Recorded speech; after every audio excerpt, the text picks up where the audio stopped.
आप देख रहे हैं वासुदेव ब्रेकिंग न्यूज़। जी नाज़रीन, साबिक वज़ीर आज़म और बानी पीटीआई इमरान खान साहब इस वक्त आप सब जानते हैं कि अडियाला जेल में पाबंद सलासार हैं, कैद हैं।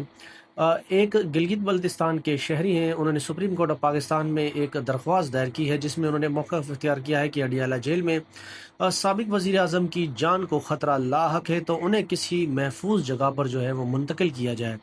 दूसरी खबर आपको दें कि कायद मियां मोहम्मद नवाज शरीफ साहब जो मुस्लिम लीग नून के कायद हैं, मुसलसल मरी में हैं और फिर खामोशी इख्तियार कर कर वो बैठे हैं। तो उनके हवाले से रिपोर्ट्स ये हैं, टीवी में बताया गया है कि वो 2 हफ्ते के लिए लंदन गए हैं अपना मेडिकल चेकअप कराने के लिए।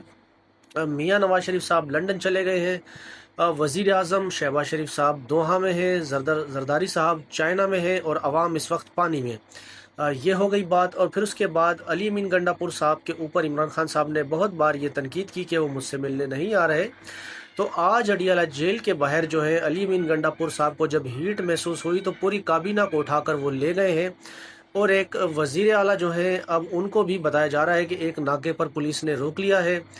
फिर उन्होंने कहा कि केपीके में सैलाब था। अली अमीन गंडापुर साहब कह रहे हैं तो मैंने समझा कि ज़रूर ये समझा कि अपनी आवाम में होना चाहिए, जेल में इमरान खान साहब से बाद में मिल सकते हैं। वहाँ पर मीना खान साहब वज़ीर हैं सूबाई, उन्होंने ऐलान किया है कि पाकिस्तान तहरीक इंसाफ जो है 27 सितंबर को एक पेशावर में जलसा करने जा रही है। तो देखते हैं इमरान खान साहब से आज अली अमीन गंडापुर साहब की मुलाकात हो पाती है या नहीं। और फिर उसके अलावा इमरान खान साहब की तीनों बहनें भी अडियाला जेल पहुंच चुकी हैं इमरान खान साहब से मुलाकात करने के लिए। और अगर ये मुलाकात आज हो जाती है तो फिर इमरान खान साहब की जानिब से भरपूर उनकी जानिब से कोई पैगामात जो हैं वो आज फिर आ सकते हैं।